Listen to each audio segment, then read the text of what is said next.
I do have this feeling. I don't know. I can't back it up with anything, but I do feel that if you are in at least somewhat knowledgeable about a topic, I think there's something. There must be something, or I hope there's something in us that will always be able to sort of at least get like a strange feeling from something that's completely like AI generated.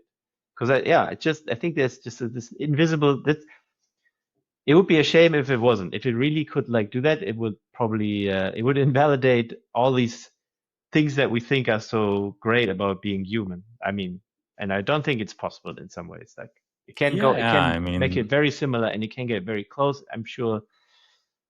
But I think, for example, with art, like with drawings and stuff like that, paintings, I think it's already sort of like we're already in this part where I think people are like, yeah, okay, can do that, it's great, but I've seen a few of these things now, and I don't know, I don't yeah, care yeah, about it's it. not. Yeah, Yeah, I I think it's also a mean, learning thing. Like it's new, so people are first excited about everything that's new and shiny and stuff, and then when they realize like, oh, but there's something missing, then it's hopefully gonna be like, wow, okay, we can do this now, but is it good? Do we have to do it? yeah.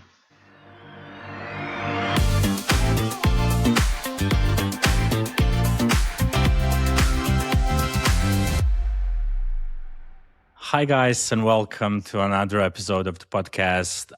Today, I'm going off script with a German illustrator, designer, and developer lately, who's currently living in Amsterdam, and it's really a pleasure to have him here. Simon, welcome to the show. Thank you so much. I'm glad to be here. Yeah, it's really nice to have you. So, for those who don't know you, can you just give us a really short resume of your creative career, and then we'll jump into maybe a bit more deep questions. Yeah, sure. So yeah, I think I my creative career is kind of very erratic, let's say. So I think I started as a graphic designer in a studio. You could in Germany you can like sort of learn design as a without a university, but in a studio, and then you have like an accompanying school 2 days a week. Okay. So I did that and stayed in that design studio for a little bit, then worked in in a publishing house with some friends that they set up their own publishing house, and they was quite quite a fun and joyful time just working alongside friends. But that didn't really work out so well in the end. They had to close down the publishing house, and I moved then to the Netherlands, first to Den Haag, and then I had like various jobs here and there as designer, and was always drawing. Like since I'm a child, I was always like kind of drawing, but I think that I've never really saw it as a career path, like possibility in general. And I think it also was kind of like my upbringing. This didn't allow for this kind of like, that's more like an artist. It's not a real job kind of thing. So I was always doing that, but I never really made any money from it or thought of it as a career path. And and then in my career as a graphic designer, I transitioned more and more into like online spaces and I learned also programming and that kind of stuff, and became more of an online focused designer. And then at some point, there was a moment where I really, I think it was kind of like maybe not early-ish, but like sort of mid early Instagram times.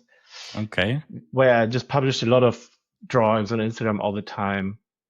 And then I got some jobs, and I was like, some people would ask me, hey, would you be able to do you take commissions basically? And then I said, yes, of course. And so I really had like this moment where I really felt like this could be a thing, and I focused more on that, and went freelance and did like a freelance design practice and illustration at the same time.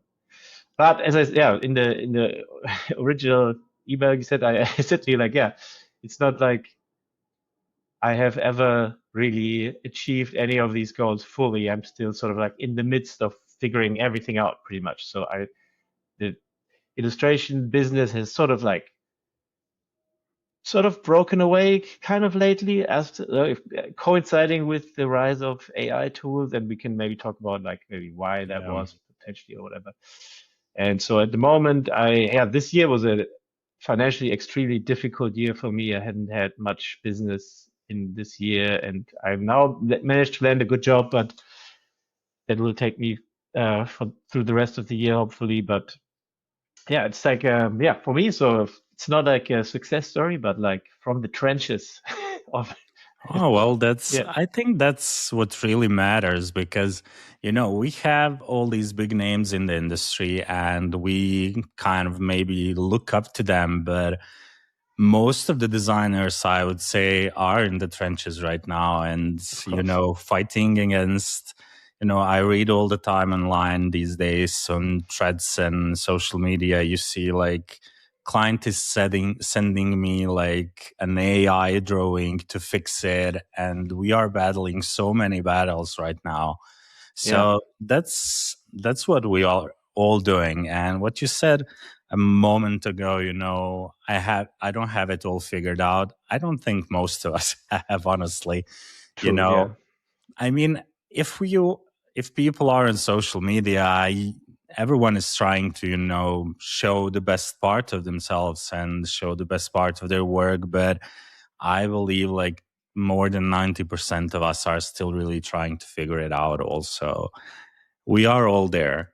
Yeah. yeah. We're all together in it, which is nice. That's why I really enjoyed you reaching out because community is the by far the most joyful aspect of this profession, I think. Yeah, A lot of that's definitely true. Yeah. You mentioned your upbringing and that financial stability, that being an artist wasn't really like in the books and wasn't really talked about as a stable career, as a career at all. Um, as I said, you are from Germany, from South Germany, right? Bavaria or? yeah, from Munich. Yeah, I Ah, grew okay, up in Munich. perfect. Oh, Munich is really beautiful. So I was there a couple of times. I loved it. Yeah, it's nice. It's very green and very. Yes, I yes, mean, that's when you actually, if you ask most people what do you like about Munich, they will probably say, "I love the areas around Munich," because well, it's like, that's true. I mean, English Garden is really, really beautiful. Olympia Park is beautiful. It's really nice. That's true. But back to that German route, those German roots. How was it to be, raised in a society that was probably pushing you towards a more, let's say, more classical career to more maybe conservative career, and having that desire to actually be a creative?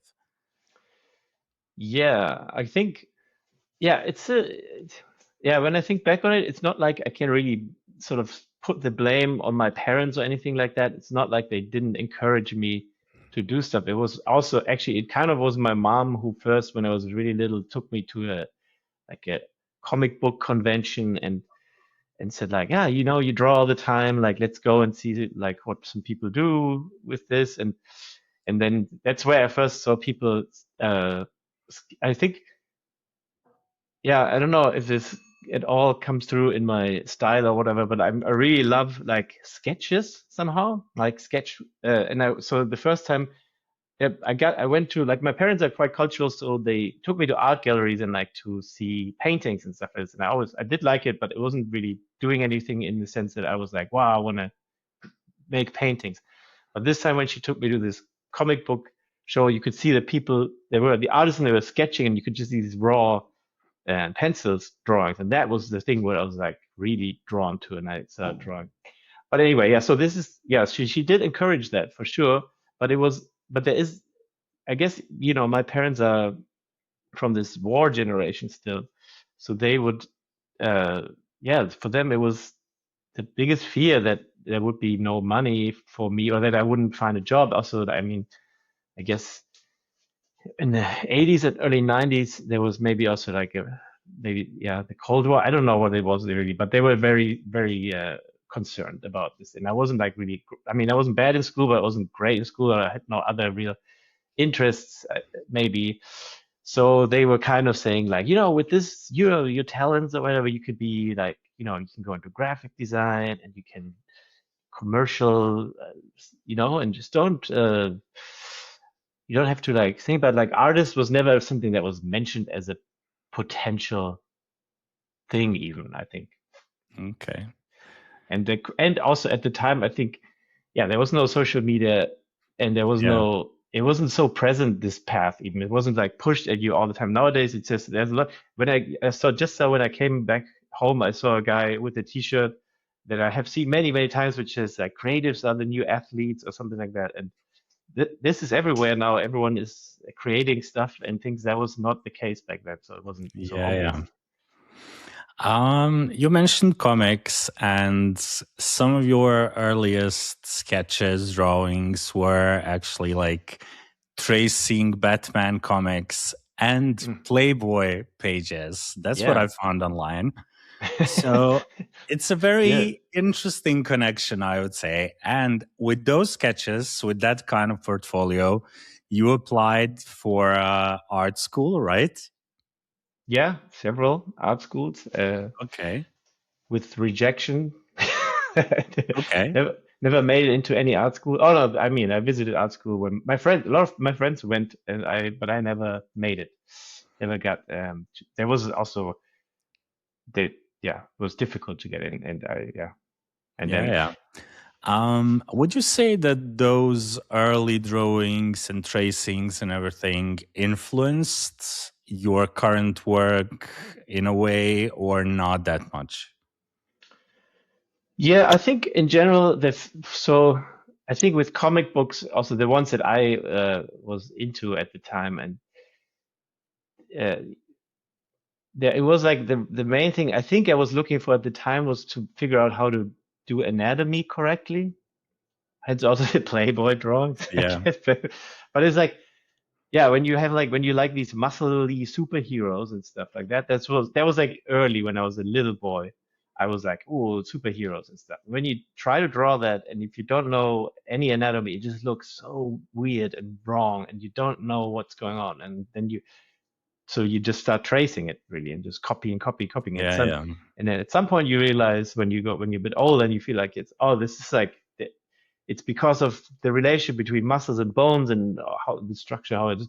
You have to learn this. This is like a science almost that you have to kind of get into. And I think that was just me figuring that out, and I still have that today. And I think one of the things that it influenced me for sure this time, because I was obsessed about this stuff looking correct and the proportions being right and stuff. And now I sometimes would like to be a bit more abstract maybe, and I can't, because I just have this urge to do it right, that it looks correct. It's a very strange battle that I'm sometimes have with myself when I draw. It's like to find, like, I think there's this thing where when I look back at a drawing, so I have these millions of sketchbooks lying around from many years, and when I look at the old ones, I look through the page and I really like some of the things, and I'm like, this looks really cool. But I remember distinctively at the time thinking like, this is bad because it's wrong. And now I look at them and like, oh, this is cool how this is wrong, how this turned out, how this is more dynamic or something. I don't know. So interesting that you brought that up, but I haven't really thought about this in a while. But it was kind of this tracing and copying of stuff was my way of trying to make it correct. And this is maybe also something from this German upbringing. Like there's like a right and a wrong, and you have to do it right. Yeah. Well, that's, I would say, one of the stereotypes about like the German society, but maybe in one part it's correct, right? Yeah, for sure. There's a lot. I mean, most of these cliches they come from somewhere, right? Like it doesn't mean that everyone behaves like this all the time, but as a nation, on average, yeah, it's more prevalent than in Spain for sure, or in uh, Bosnia is where you're from, right? I think. Yeah, Yeah. yeah, as well. And how would you say the Netherlands differs from Germany in that aspect? Yeah, yeah, pretty substantially in many ways. Like there is, it's like it's a lot in a lot of ways. It's very similar to the Netherlands, to Germany, the Netherlands. There's a lot of cultural overlap, of course, being neighbor countries, Yeah, but it's like a lighter. It's like again this cliche of the Netherlands is that they're so liberal and stuff. They're actually not that liberal always, but it's just like German. They're like liberal Germans, you could say in a okay. way. Like they're very structural and they like some a good rule everywhere, but they don't enforce them so much. That's kind of the Okay. difference. Like this is the whole thing with the yeah, like the big cliche about the Netherlands is also like smoking weed, for example, right? It's not Yeah. that it's actually illegal here, but it's just they just tolerate it. It's more like, yeah, well, we don't want to spend like resources of police trying to. Yeah, yeah. This is kind of they're more pragmatic in a way, and this is also Okay. with work. My first job, like in Germany, I remember struggling to get a job because I don't have a university degree, and it was always like people would be like, "Yeah, you can work for us, and you get the job, but you'll be at a much lower salary because you don't have this thing, and you don't have a degree." And in the Netherlands, no one cared about the degree. Everyone said, "What is the work?" He shows a portfolio, and oh, we really like it. Yeah, we'll hire you. There was never they didn't care about education that much and stuff. And in Germany, it was really that kind of important. Where did you study, and who was your professor, and that kind of stuff. Okay. Okay. Really interesting. I mean, I am familiar with that German part, but I didn't know the Netherlands is so well in that In the aspect creative different. in the creative sector, anyway, I feel Yeah, that was. yeah. I'm not sure how Okay. it is with I mean law or whatever. It's probably different, but Yeah, I expect as well. Um, how would you say maybe your initials and your upbringing and everything definitely influenced your work, of course, and it's a normal thing. But did your move to the Netherlands influence it as well? my style and everything, like Yes. what the way I Yeah. work. It definitely, yeah, for sure, in a lot of ways, but I'm not sure if I can pinpoint the exact things that how it influenced it. But I think just living here, I get a very different perspective on art and stuff like that. I think not being so serious, maybe. I think it's Okay. different also in Germany. It's not so much a German Netherlands thing. It's more like a Munich Amsterdam thing. I think if I was born and if I had been raised in Berlin, I would have probably been like, oh, there's so Okay. much cool underground stuff, everything. But Munich is quite a tame sort of place where there's not much edge there, let's say. Okay. And so it was more difficult to be exposed to more edgy underground alternative stuff that it was more easier to get Okay. swept up in the mainstream, or like in art was like it's highbrow. There's a Pinakothek der Moderne and some really big museums that are they feel very formal also when you walk in there somehow. I don't know. Berlin is kind of much more freewheeling and cool and yeah, Yeah. edgy. Well, that's quite true. Yeah. But let's go back to what you mentioned as trenches right now. Mm. I mean, there are a couple of obvious reasons all the creative industry is as it is right now, but what do you think are those reasons? How do you find yourself, and how does the creative industry look to you at the moment? Yeah, it's obviously difficult for me to say if there's an actual crisis or if it's just me who has a personal crisis. But it Okay. sounds like when you talk to a lot of people, it feels like everyone's kind of at least experiencing some difficulties or they know at least people who are struggling more than it used to be. And I think I would say that it's probably just a sign of a general thing that a trend in the world, I think, And a lot of things come together. There's like wars and recessions and inflation and stuff like that.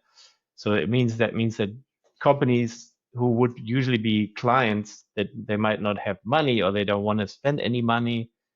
That could be a big reason for that. Certainly for me, I feel like usually my jobs come through contacts, network.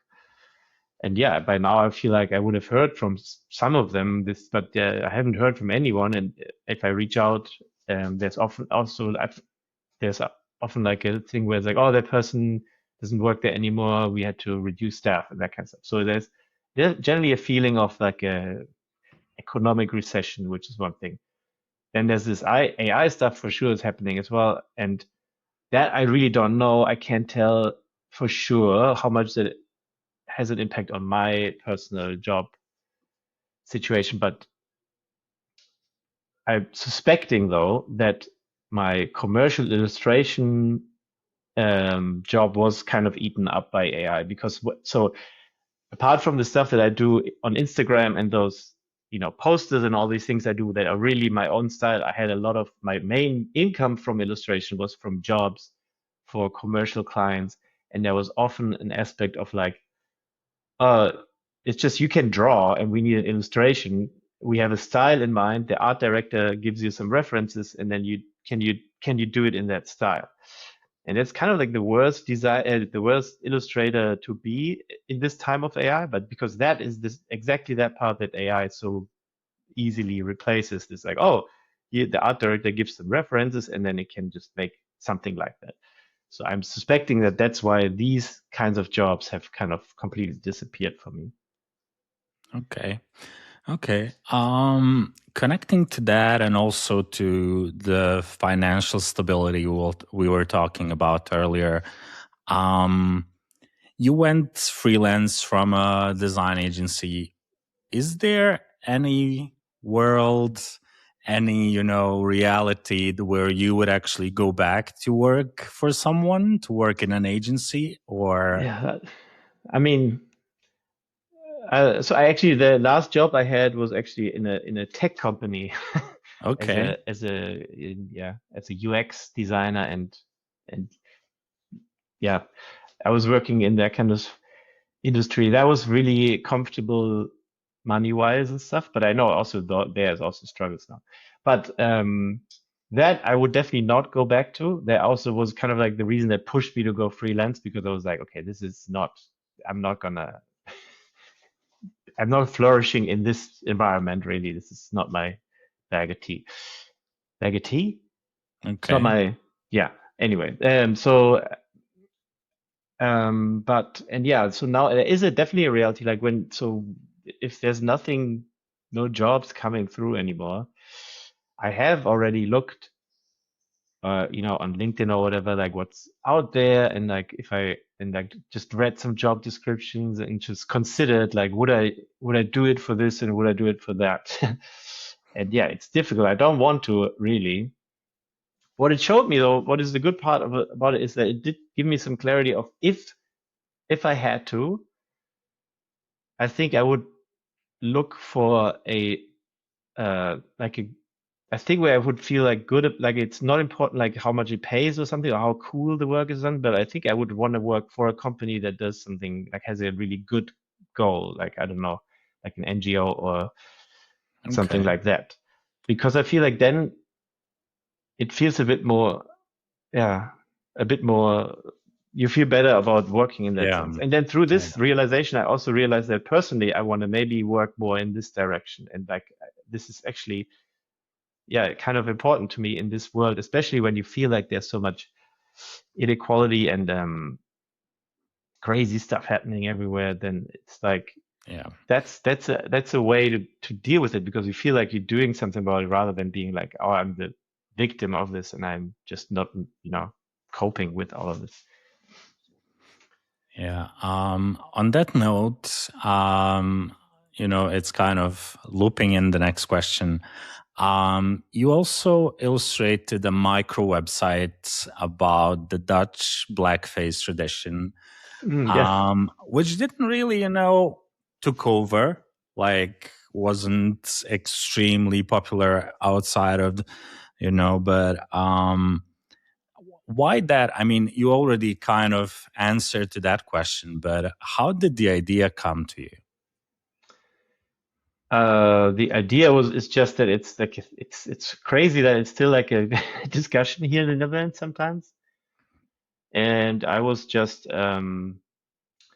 sort of came like I think the idea was that I found this connection. So the idea of the website was kind of that Sinterklaas, or yeah, which is the well, he's Saint Nicholas in the States, I think, or like it's the same figure, like the Father Christmas. I think it's the same kind of bearded, white bearded guy. That this guy, the legend of him in the Netherlands is actually, yeah. So he has like this slave, or well, this, they say it's not a slave in the Netherlands, like, oh, it's just like his friend or something like this, but it's like it's a guy in blackface who comes with him, and he's there to be, he gives out the candy, but he also the bad children he puts in like a sack or something, and they take them to Spain. Okay. That's them to scare them away and stuff.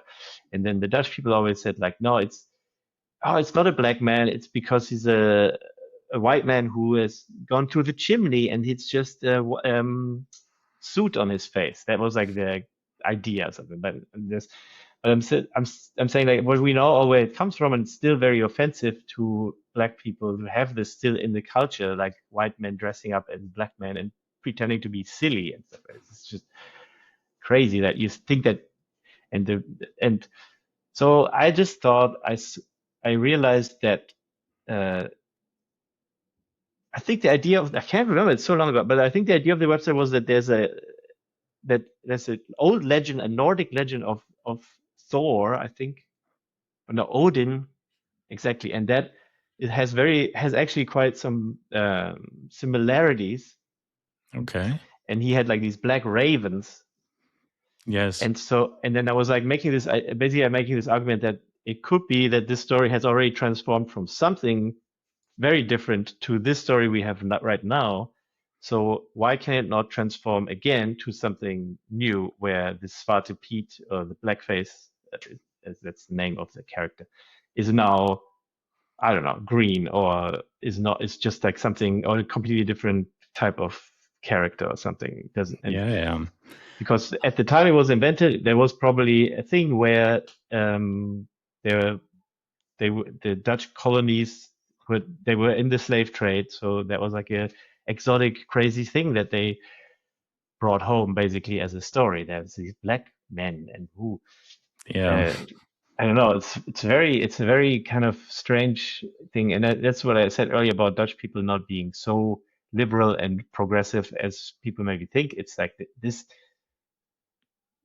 A lot of the times you face it here that people are still looking at the colonial age as like, yeah, it was pretty good. It was like, we made a lot of money and stuff, and we never had slaves here in the Netherlands. But like, it's like, yeah, but you you facilitated the slave trade. And But how did your Dutch friends actually react to that?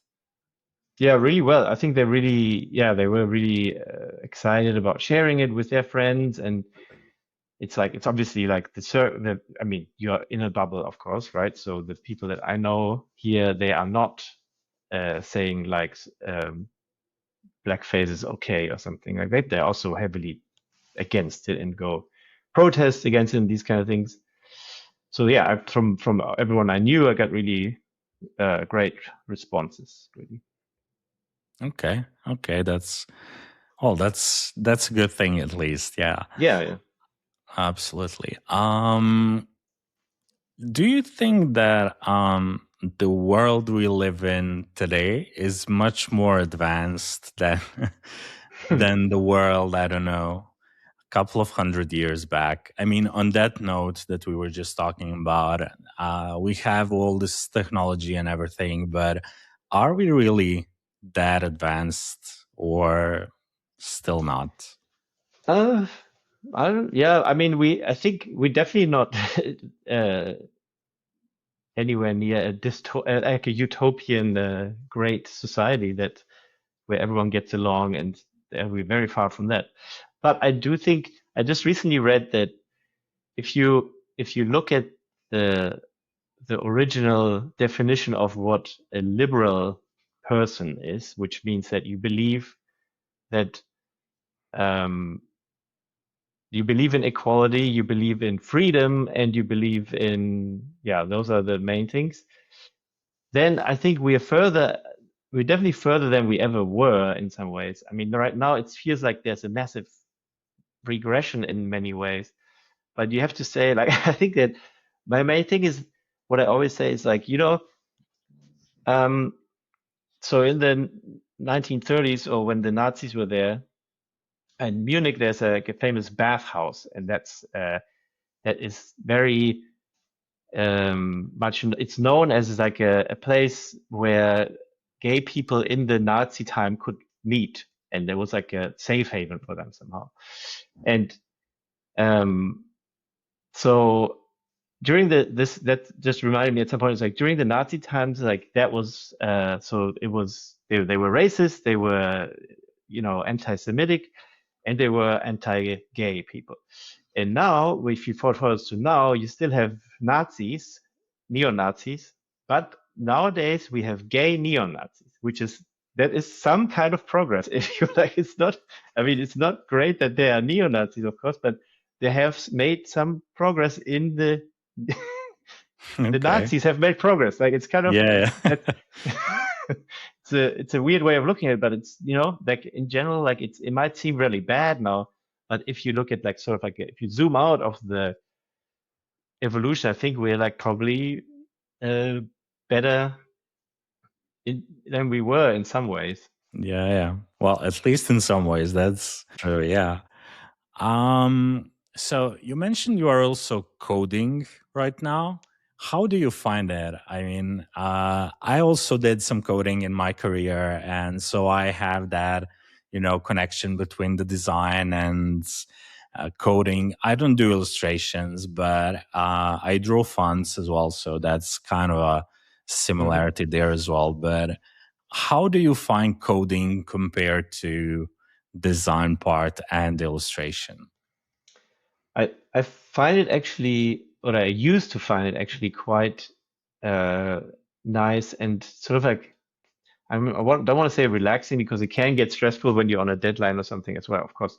But I think one part of me why I was really drawn to it was this because it provides a completely different set of problem solving that you have to do, and it's very task oriented. It's like with design, there's always so much, or illustration, or also, I mean, there's so much interpretation and so much,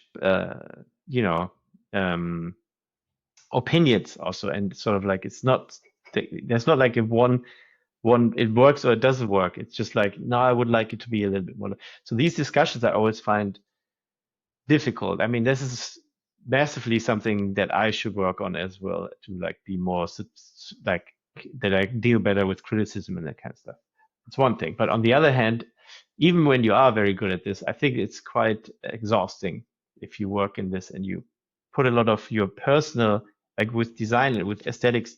I think you always, at least in my opinion, if you're doing it well, you're putting a lot of yourself in there, and that getting that critique, that even if you're good and you can step away from your work a bit, I think even then it takes a toll at some point. And with programming, it's just so much. Like I had, for example, I did a lot of jobs where a design agency has their designers and they make the design, but they didn't have anyone that does the coding, and they were like, "Oh, Simon, you do both, and we value that because you can see the details really well, and you can do the coding, so would be a great person to program this website for us," for example. And that I really enjoyed because I just get the finished design. I have to just sort of like, but move it from this abstract Figma design and make it into working HTML code. There's just like either it works or it doesn't work. There's just a binary thing, and that's quite nice. It's a quite nice sort of thing, like doing a puzzle or something like that. It just really feels satisfying without being exhausting from a creative point of view, and that's what I enjoyed about that. But lately, with again bringing it up again, unfortunately, like with AI, it's it got a lot easier, of course, for people who do this themselves also, and um, yeah, Yeah. it's weird. It's kind of a strange thing because I enjoyed the process, and now AI has taken that almost away from me. Not because like with AI art, I'm seeing like it's not the same, even though it's very good how the way it looks or whatever. But it's like it's not the expression of someone's life experience in form. But with programming, it's kind of like like I used to be able to figure out how it works, and now it does it for me, and then the outcome is the same. It works or it doesn't work in a way. Obviously, there's nuance. It can be better Yeah. or Yeah. less good, but still, like it seems like that it took that away a little bit. So, yeah, Okay. I'm wondering, like, in type, I haven't figured out, but in type design, is it also threatened by AI nowadays? Can you Uh, can you vibe code and a font? well, there are a couple of websites where you can actually go and tell it to create a font, and it does, I would say fairly relatively okay job. These standard models, I don't think they are quite there yet. They can generate letters or what you want, but they can still not create a working typeface. You still have to do the Yeah, background job. But I would say it's 2026, and maybe next year would be essential years to see where the big companies are going, yeah, where Adobe will go, where Monotype will go. And if they create, font generating AI applications or whatever, I think it might be threatened. But I also think that at least a certain part of people, of artists, will always appreciate more if a human really did the job. If, as you said, with art, if it's created by AI, there's really no human experience behind it. There is no human, life or suffering or yeah. beauty of something they lived through. So I really do believe that even though probably there will be a lot of AI generated fonts and art always from now on, but I do believe that a big part of people will actually appreciate more something humans made. So I think we are at least in some part good, and Yeah. I kind also of safe. I do have this feeling, I don't know, I can't back it up with anything, but I do feel that if you are in at least somewhat knowledgeable about a topic, I think there must be something, or I hope there's something in us that will always be able to sort of at least get like a strange feeling from something that's completely like AI generated. Because I think there's just this invisible, that it would be a shame if it wasn't. If it really could like do that, it would probably it would invalidate all these things that we think are so great about being human. I mean, and I don't think it's possible in some ways. Like it Yeah, can I make it mean, very similar, and it can get very close, I'm sure. But I think, for example, with art, like with drawings and stuff like that, paintings, I think it's already sort of like we're already in this part where I think people are like, yeah, okay, can do that. It's great, but I've seen a few of these things now, and I don't know. I don't care yeah, about it's it. not. Yeah, Yeah, I I think it's also a mean, learning thing. Like it's new, so people are first excited about everything that's new and shiny and stuff, and then when they realize like, oh, but there's something missing, then it's hopefully gonna be like, wow, okay, we can do this now, but is it good? Do we have to do it? yeah. Yeah, I mean, I've talked to a lot of people and to a lot of other designers and creatives. And the thing is that a lot of companies are pushing AI in, I don't know, creating newsletter companies, or even Adobe quite a lot in their own apps. But I have a feeling that a lot of designers are actually pushing against that. And, because everyone can create something right now. You go into, I don't know, ChatGPT or Claude, and they design you a newsletter or a brochure or but I've seen so many of these online, like, I will go to your music festival only if it's the poster is not really designed by Yeah, AI, yeah, yeah. and stuff like Yeah. that. And I do believe that even though AI can make really, really, I will not say good, but, technically well done things, I think that small part, that is humanity, and that's human experience, and that's, as I said before, maybe that suffering we went through or love we had that inspired us to create something, to draw something. I don't think it will be able to put that part in the work. No, So yeah, I mean, that's my opinion and what I've no, I seen agree. people really, yeah.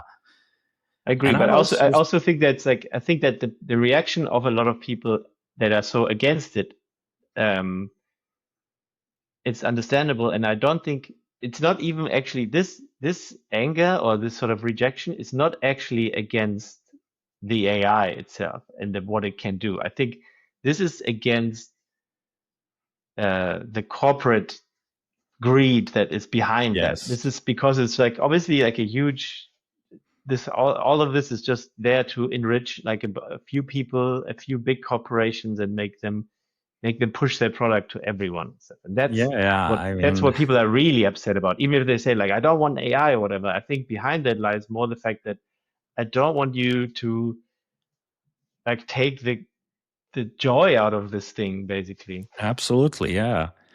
I mean, and it's true, we have these, as you said, couple of big companies that are really pushing it because it's in their biggest interest, like they always did, even social media before, and they were all pushy and stuff. But what I found really, and it's really what you said, like people are not against, I mean, in the essence, not against the AI, but against those companies. And what was really, really absurd to me as someone who's, I would say, especially in Europe, that kind of movement and that kind of opinion is really widespread. When a couple of days ago, I think Jeff Bezos said, humans are spending too much water. We need water for AI. And I was like, what?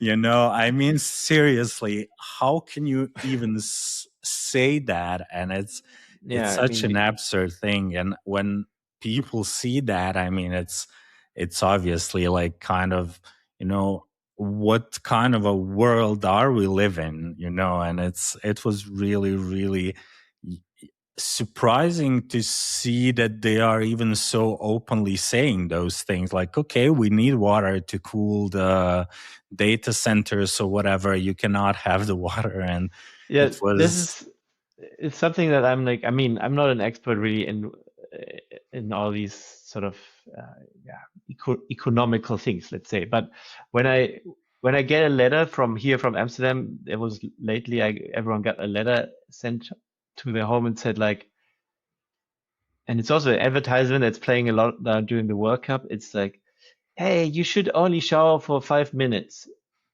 It will have, and I'm like, yeah, I get it. It's wasteful to shower for an hour and use all this water, but it's not the biggest problem. I think that you like some people take a 10-minute shower or something. It's not, it's just play yeah, this yeah, ad, play a yeah, different ad to the executives of the steel company that is here on the coastline that uses water like crazy and stuff like that. I don't know. I yeah, mean, yeah. yeah. I mean, there's so much talk about, and I think a lot of people are getting, um being aware right now of the things that it's not really about humans and individuals, but about the big companies. Because I don't know, whoever is watching the World Cup right now, there's this, at least in Spain, there is like a commercial for a water company that is bringing you like not bottled water, but in those big ones. And you have like a machine like people do have in offices. And they are talking like, oh, well, this is a sustainable way to have water. And I'm thinking like, but I have that water already on my tap, in my kitchen. I don't really need a more sustainable way. And it's such a weird thing when you see those things. It's Couldn't you crazy, just make the really. water from the tap more sustainable if it has to be? Like, I mean, it's and it's then so the weird. irony, Yeah. it's shown during a football match in Texas where the stadium is like 30 degrees or more, and they like have to water the lawn that's not native Yes. to there. I mean, I mean, you could make a whole other podcast that could be just called people Yeah, being yeah. angry about stuff, I guess. No, but it's so weird, I mean, either they think that we people, like the consumers, are so stupid not to see those things. Because I mean, I look at that commercial every day because I watch a lot of football these days, and Yeah, I it's stopped like, watching strangely a couple no. like I stopped watching football strangely like Oh, okay. after last night. No, there are a couple of really good games. Yeah, I mean, No, it's I was referring to Germany being kicked out of the oh, for, okay, okay. and the Well, Netherlands on the same day. That was yeah, like my yeah, both that both of was my teams are out now, so I'm like, ooh, yeah. Well, Spain is still on and Bosnia is yeah, still on, so yeah. Let's see. nice. Bosnia is playing tonight and Spain is playing tomorrow. We'll see how it goes. I'm now for Morocco because Morocco is the third biggest. They celebrate here. There's a lot of Moroccans living in Amsterdam, and Okay. so the game was like on at 3 in the morning, and then they won against the Netherlands, and they celebrated. But it was very like nice to see how the Dutch and the Moroccans like celebrate together. A lot of Dutch people are like congratulating. A lot of Moroccans were like comforting the Dutch. They were sad and stuff. It Okay. was very, very beautiful. It was in the news everywhere. Oh, that's very nice. Yeah.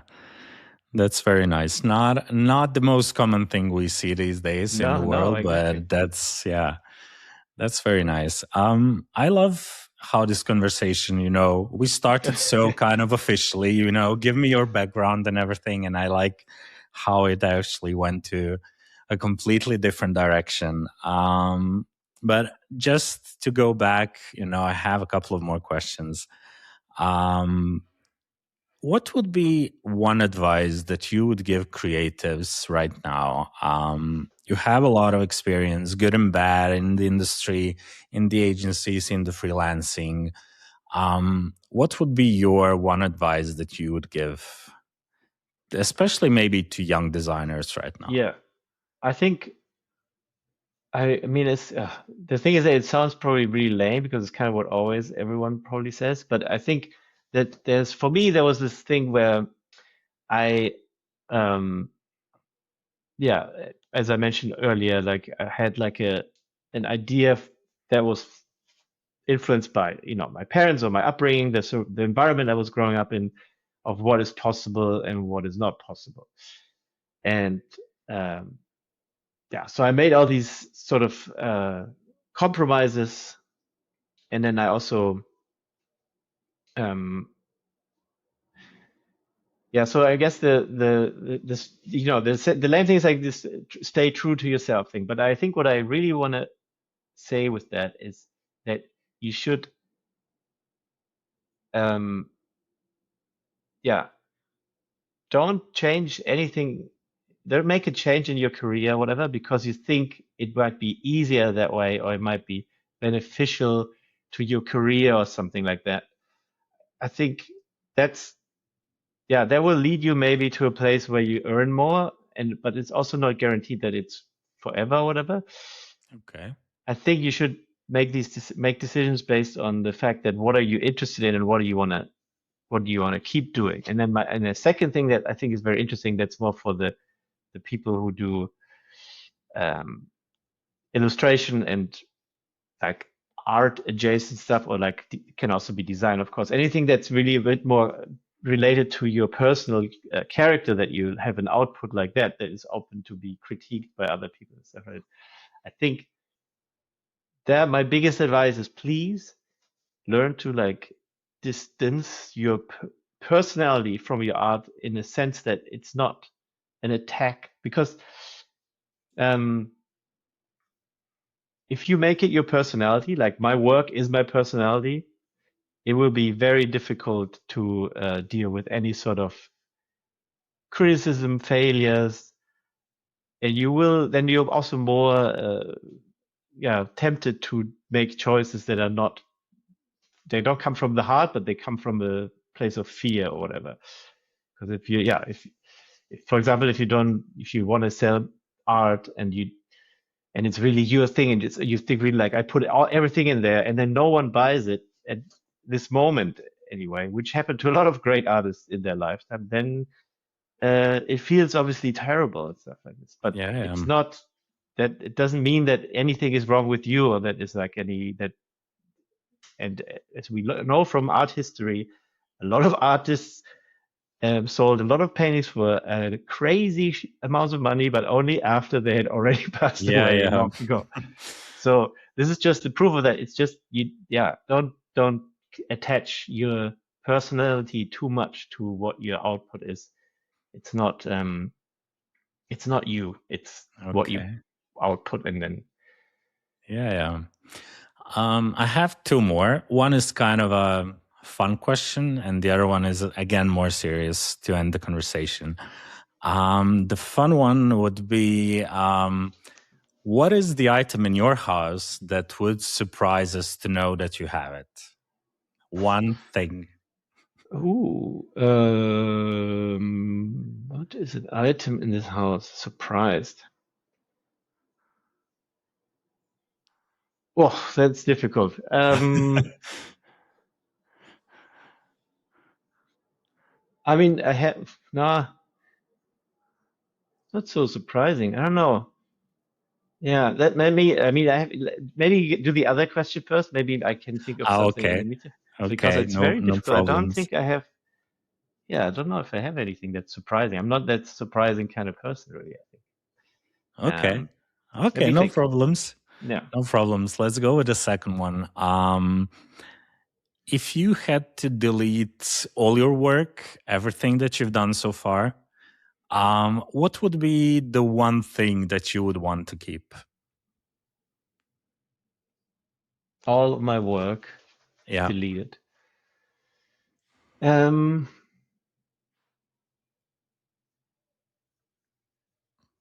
think. Oh wow, that's a tough question. I think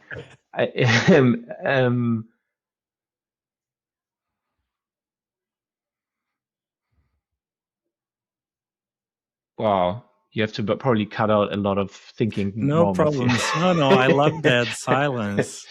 I think I mean,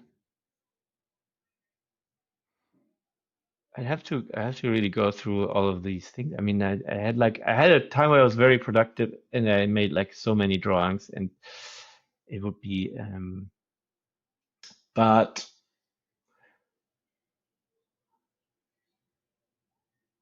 one thing.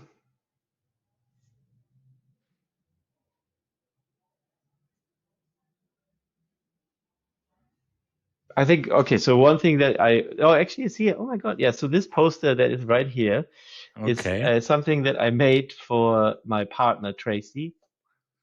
Nice. And it's in many ways, I think I would keep it because it's, first of all, you can see there's sort of like an infinity sign there, which is kind of, it's very symbolic for something. There was like some personal reasons for her why it depicts that kind of stuff. But what I also like about it is that it is kind of an abstract painting. It's just the Yeah, it clouds or whatever. looks. And Yeah, it's like that's true. it looks like it achieved that, and but it still has like if you could see it closer, the line work and stuff is very much still my old like normal comic book like line art. And so Okay. it's a nice fusion of those things together, and it means a lot to someone I really love. So therefore, it's probably a candidate for sure. Yeah. Well, that's a really nice pick in the end. Yeah, a lot of silent pauses, but no It's a worries. difficult question. Yeah, You should have well, sent me the questions out of ahead so I could think about it hey, for a while. well, that's what You are, matters. I never do. I've been asked a couple of times to send the questions, and honestly, some of these questions I have no idea that I will ask them. I yeah. didn't know we will talk about football. I didn't talk about, so, but I never do. So that's one of the things that I really love about this, and I always keep those silences, and it shows something as well, not just the Yeah, talking true. part. So, Smart. thank you so much we are, well, over 1 hour, tiny bit.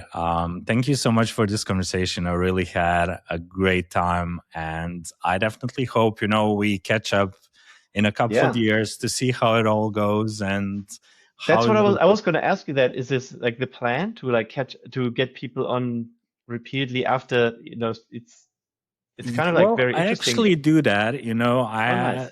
already had a couple of them coming back. But I do love that idea. And it's something that I was thinking about as well. So, to see how things are evolving, to see, what happens in between. So that definitely going to Yeah, catch up on this. it's a cool also idea for the website. You have it like next to each other, like this was 5 years ago and this is now or And this whatever. is now. Yeah. Yeah. That's super cool. Yeah. So as I said, really, thank you. I Thank really you. enjoyed, and it was a beautiful, beautiful conversation. Thanks for having me. It was, yeah, very, very nice to talk to you and pleasant Yeah, conversation. Very yeah, nice. absolutely. Thank you, Thank you and so much. bye bye, everyone.